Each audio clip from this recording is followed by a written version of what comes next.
the Static Shock. Oh, you guys know her from Static Shock and the voice of Banshee, and Julie.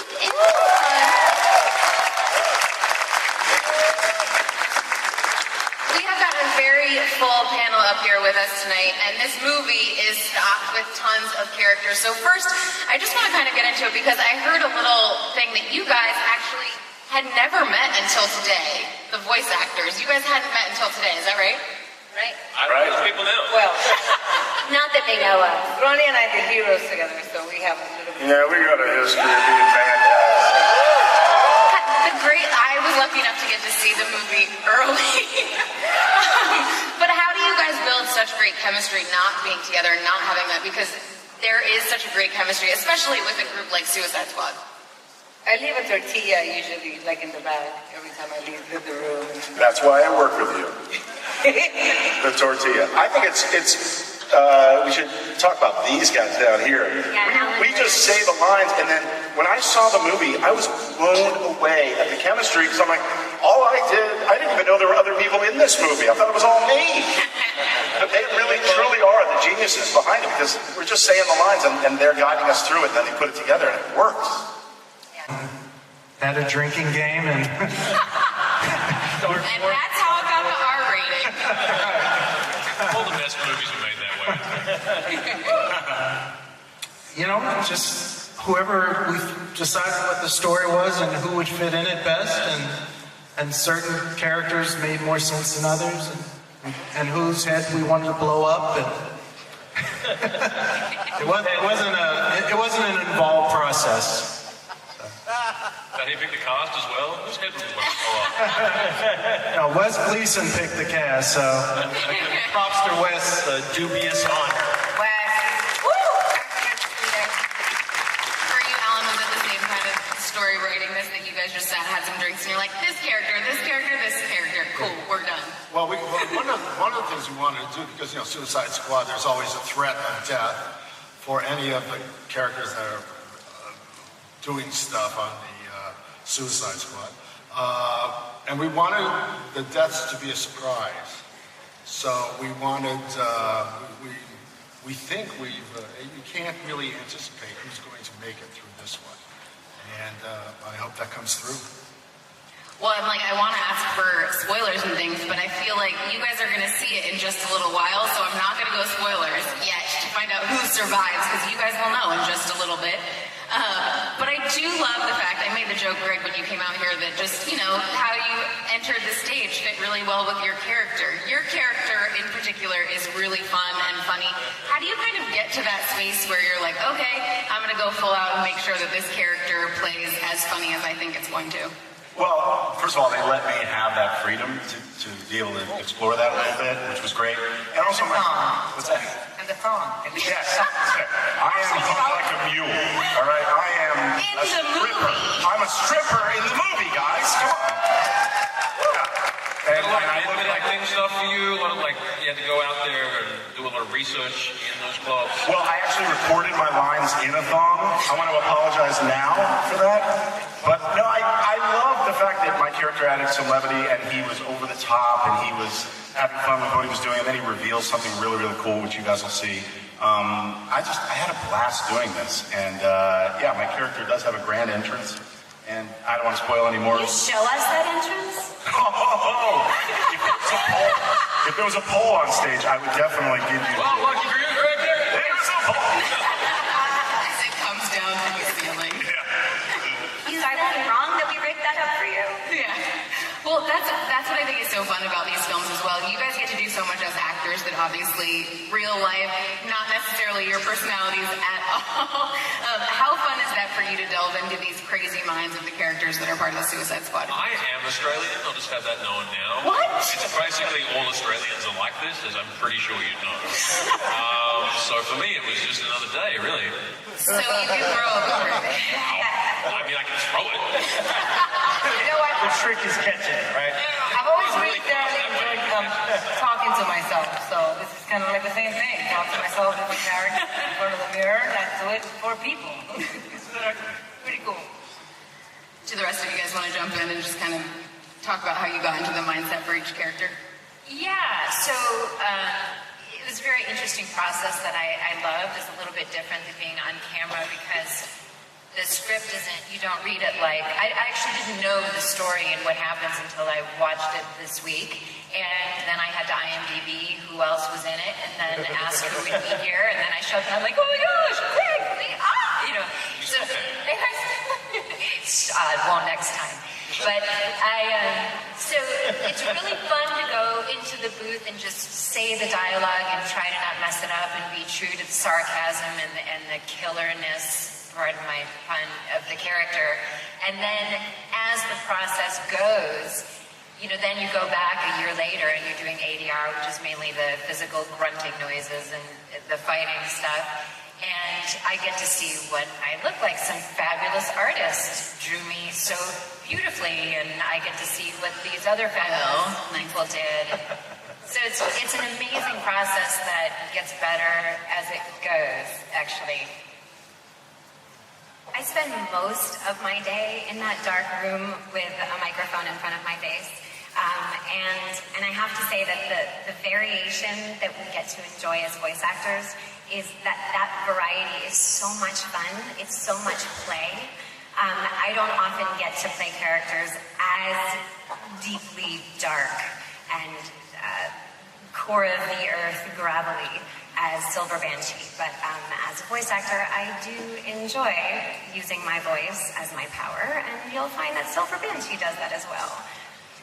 So I might have tapped into that, actually. Well, and I gotta jump back because just even talking about how the characters actually look on the big screen for this one. Harley Quinn looks different in this one. Play a little bit more with each character's look. Well, I think by the very nature of the characters being villains, you know, and anti-heroes at best, but they're villains. There's a lot more latitude when you sit down to design villains. You know, we do a lot of Batman, we do a lot of Justice League. And with the Justice League, you know, they're fun to draw, they're wonderful to play with, but they're archetypal and they're all kind of cut from the same cloth. So when you get to sit down and do this wider range of silhouettes and more, you know, this sort of separate and distinctive personalities with characters like the Suicide Squad, so you have a lot more room to play. Also, the material hasn't been explored as thoroughly.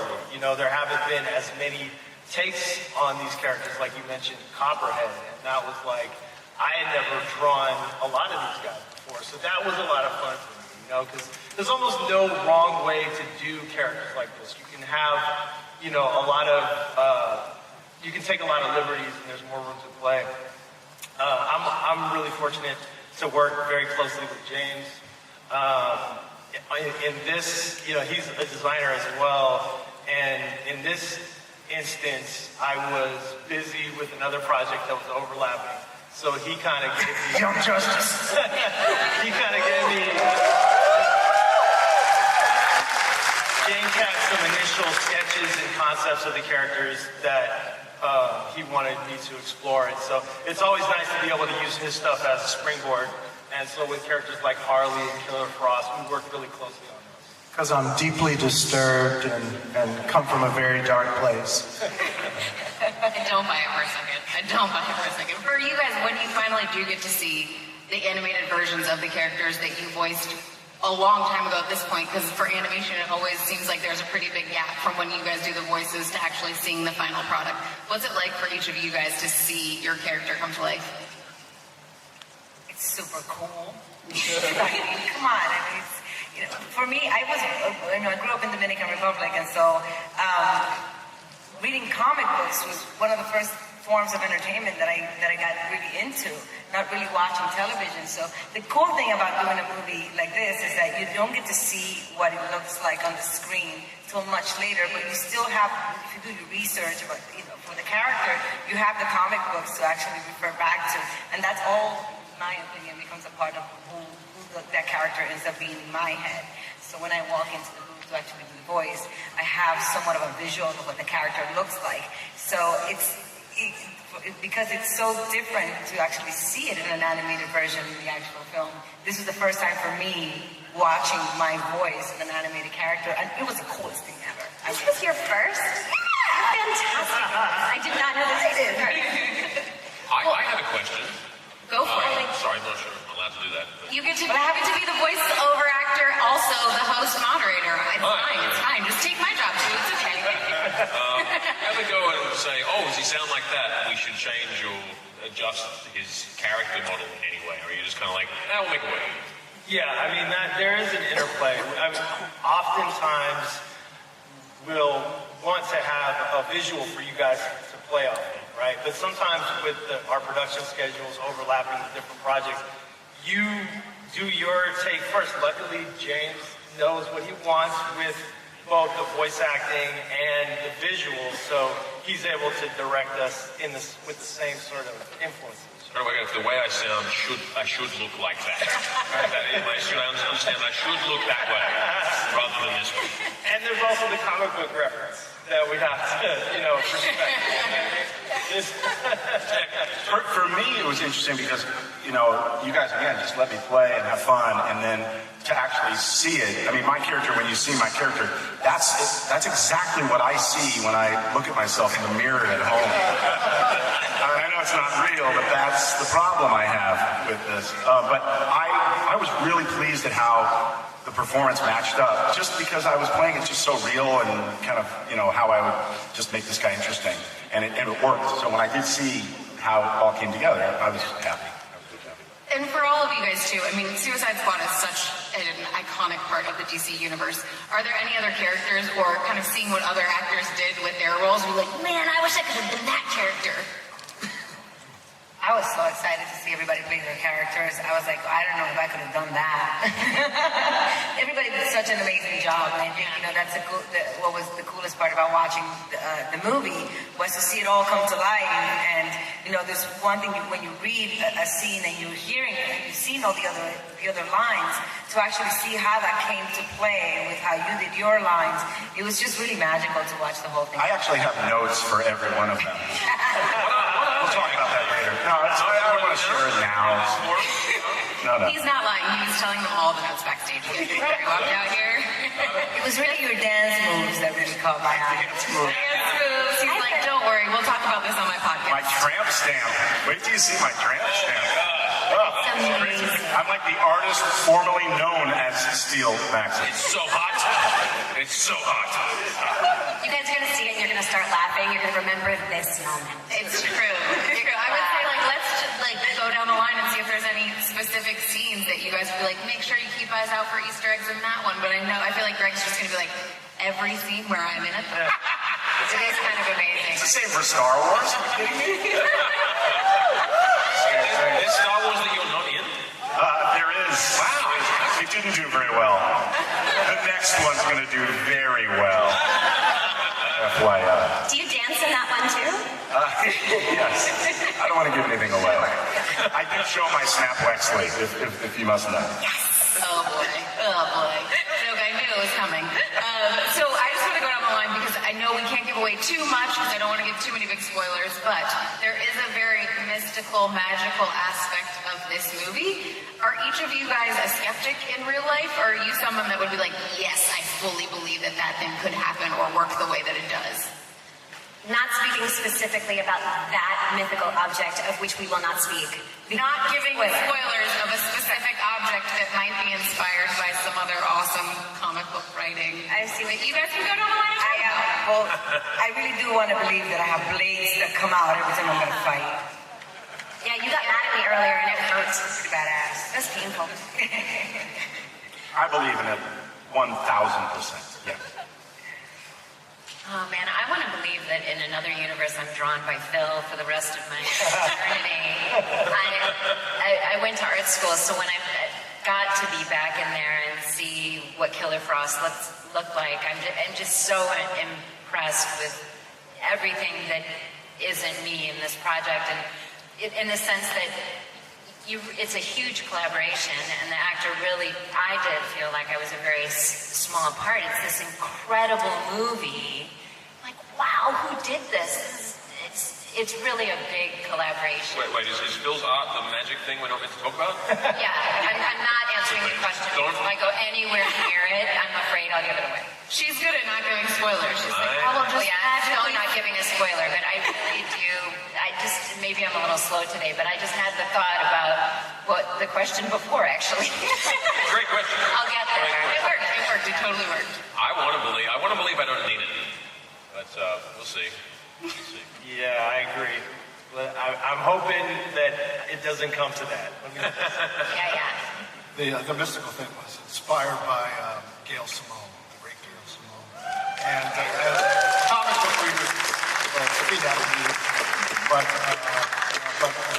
I'm pretty much a skeptic. Well, the great thing about this movie is you see each character say they believe one thing, and then their actions show something totally different. And I think that the MacGuffin in the movie that we're not really talking about kind of really is the basic theme of the movie. So you'll see, as for me, I can go either way. I think there's characters that represent both sides of my view on it. So, in particular, Bronze Tiger. So, just see for yourself and then discuss amongst yourselves afterwards. I'll be drinking. And he'll be then taking another rated R movie while we're having drinks. I'm thinking of the next rated R movie too. All right, you guys, I have a couple more questions, but in the meantime, just if you have questions for them, I think there's some microphones for you guys to get behind, because we'll get some quick fan questions right over towards the center. You can see them waving over there. And Alan, I just want to talk to you really quick. You're retiring after this one, which I'm like, what the heck? But such an iconic, incredible career. Just looking back, are there any moments that really stick out for you? Well, Batman the Animated Series is a good starting point. But I'm glad to have ended on something like Suicide Squad, because it gave me the opportunity to write characters that I've never written before. I thought I got them all, but I get them this time. So I gotta say, too, for me, it's a big honor to share a stage with Alan for what he says is his last script. We'll see. I think we'll see him back. Alan was my first boss in animation. He was the first executive producer that I pitched design work to at Warner Brothers 16 years ago on Static Shock. So this is kind of a neat full circle thing for me, and it's a real honor and privilege to be with you guys. I really appreciate it. Phil is a genius. Anybody see how I set that up? He just is, and I just have marveled over his models forever. So. I love it so much. This is like another magic moment on the Friday screenings. I love it. See, we do believe in magic here, Tiffany. You know, I think it's the whole panel up here. It's pretty awesome. And I know a lot of people have talked about it, but Phil's character design is so much fun. If you guys want to see more of it, which I think I saw Copperhead the first time on your Instagram before I saw it live action. Or not. No? Same time? But if you want to see some of the character design, there's always cool stuff up there. But we'll throw it over to some fan questions. So what is your name, sir, and what's your question? My name is Spartacus. No. I'm Spartacus. I can do this all day. Bring it, he says. It's for Mr. Tucker. How did you come about in casting these wonderful pop culture icons to me? Just that alone. I didn't cast them. You mean the characters or the actors? The actors, please. Well, that's a Wes Gleason question. He brings them up, and I say, yeah, I like it. I guess he's not on the panel, but Billy Brown, who plays Bronze Tiger, was someone I actually liked and saw on How to Get Away with Murder, and so I think I brought him up. But usually, I mean, we rely on our casting directors and voice directors, who are often the same person. And Wes has been knocking it out of the park and has really made his mark on these movies. So it was Wes. Bronze Tiger is like my favorite, my personal favorite, I think. I just think it's fantastic. So good choice. He's really great, and I think we needed that character in this film. He's kind of a ballast for the other characters. Well, I think it always is cool to hear, introducing all of you guys and the live action stuff you've done, other projects you've been a part of for you guys, seeing actors do other things when they're brought up, it's like, oh, this is so-and-so from this, they would make a great whoever, whatever character you're working with. Wait, is he unavailable? What about this guy? He's unavailable too? Oh, I will take Liam. That's not how it goes. Is Liam busy? No, the other dude. Okay. Liam. Does he look like his character? Hold on. All right, next question. What is your name, sir? Hello, my name is Chris. Hi, Chris. Hi, Chris.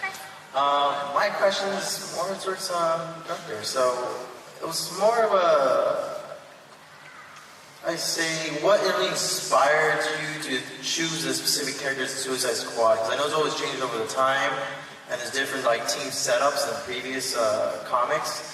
Do you go based on what's current, like Squad now, or previous one like New 52, and then change up a few things?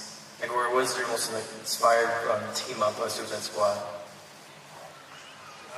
Well, we knew, now it seems that Deadshot, Harley, and Captain Boomerang are kind of going to be de facto members of the squad, no matter what, unless we blow their heads up too.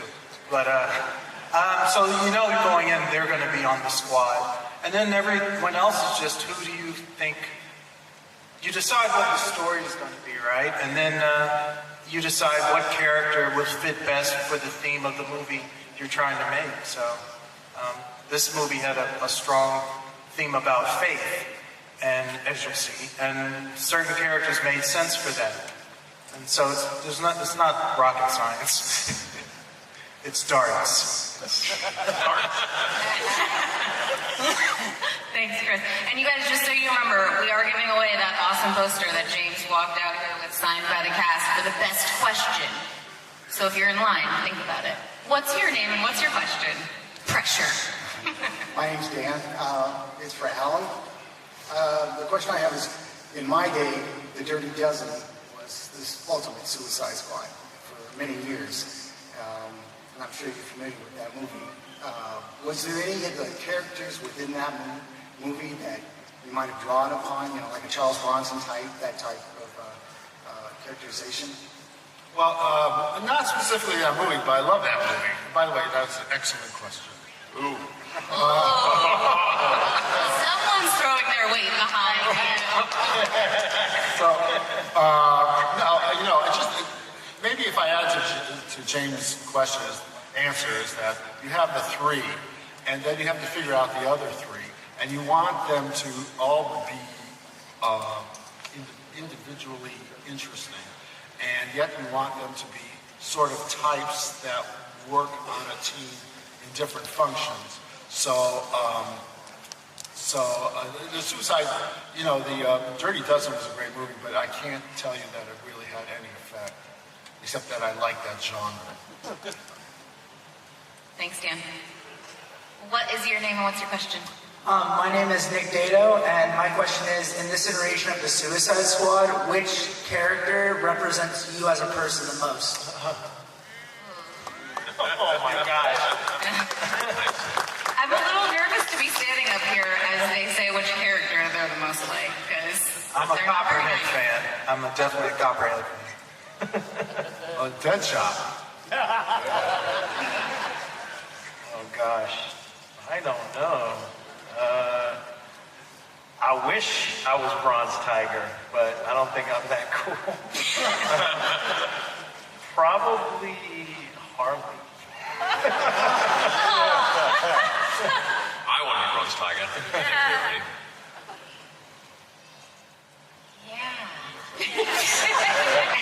a good question. I do love playing characters who don't care if they're liked by anyone ever. And that is the direct opposite of me, so I'm, again, not answering the question. But I really wish that some of that would rub off on me after they say cut and I move on, that I could just not worry so much. I'm exactly like my character. Very, very well cast. It wasn't a stretch at all. Oh my God. You'll see what I'm talking about. I'm not gonna lie, that answer is so much like your character, though, honestly. Yeah. It's true. I stay in character, Tiff. You know that. I'm a method voiceover actor. How many times we had to be like, stop dancing, Grant? I'm geeking out, yeah. Kevin, what are you dancing for, man?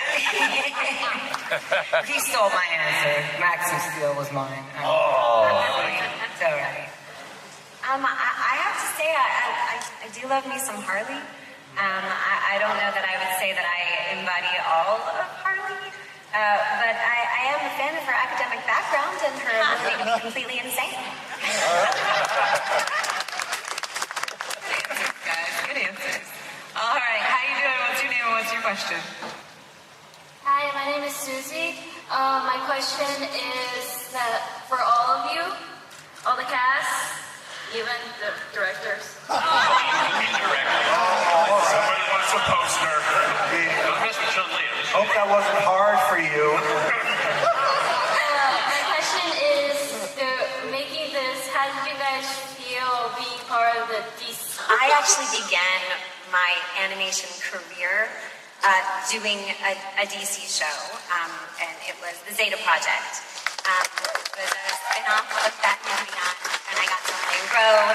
It was an amazing experience. Dietrich Bader was Zeta. We had Andrea Romano as our director. It was a pretty magical experience for our first series.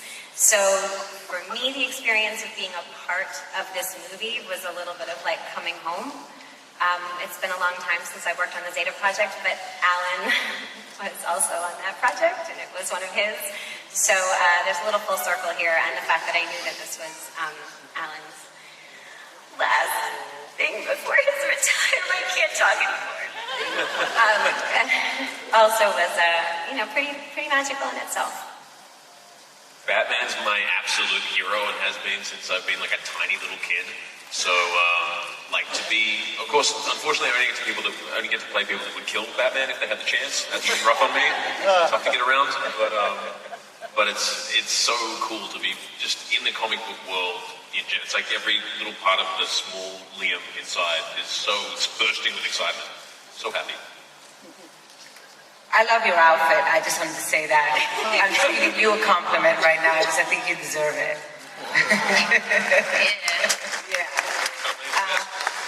For me, usually when I do characters that are not voice characters, they usually try to change my voice, and this is one of the few times that I was celebrated for my voice, and thank you, Wes Gleason, for seeing something in me and thinking that I could voice Scandal Savage. I had a lot of fun doing it, and it was just a blast, and thank you. It does feel like you're part of a family, and just excited that I was welcome.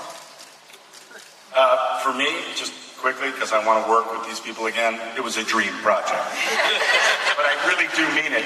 No matter what movie or TV show you're watching, if the characters aren't interesting and you don't want to take a ride with them, it doesn't matter how many heads you blow up or, whatever they do in the movie.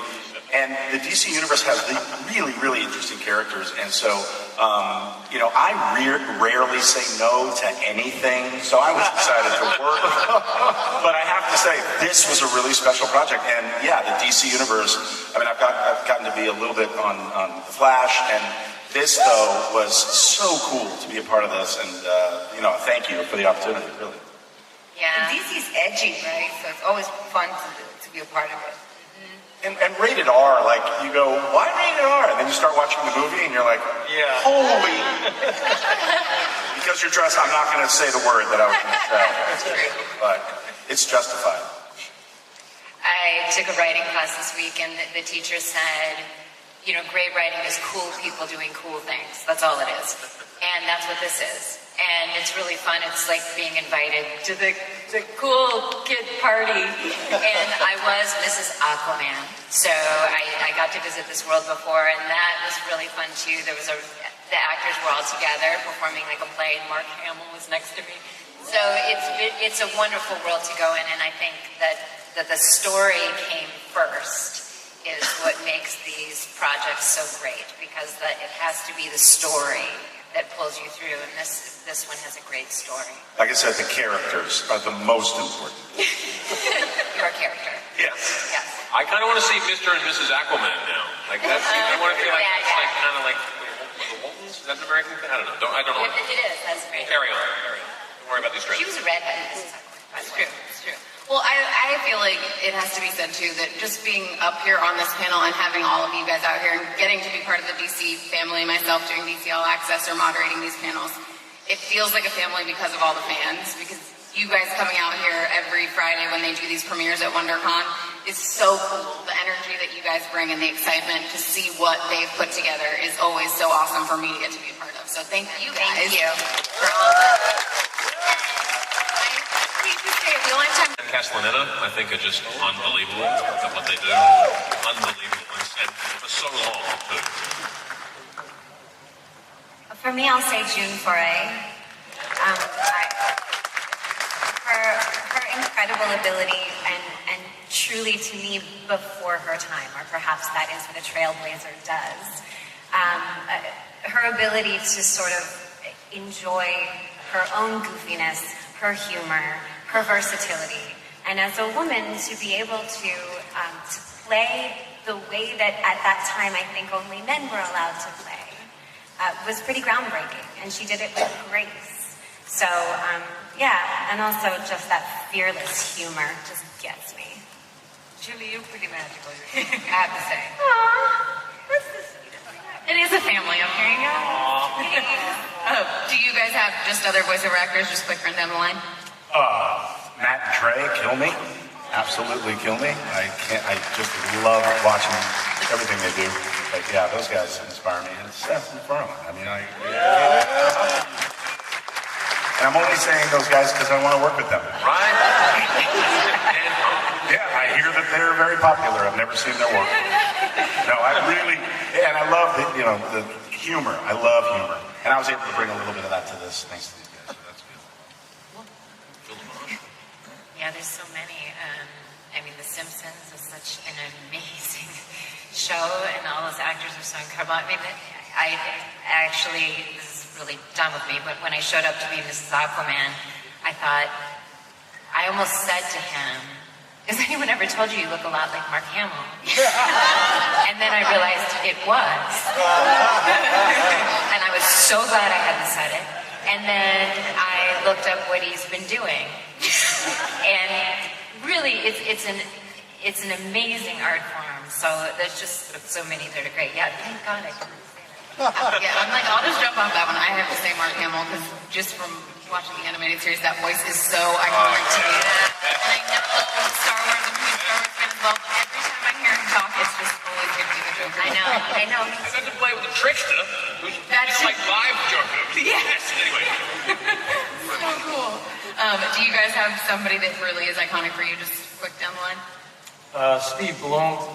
I love Steve's work. Kevin Conroy.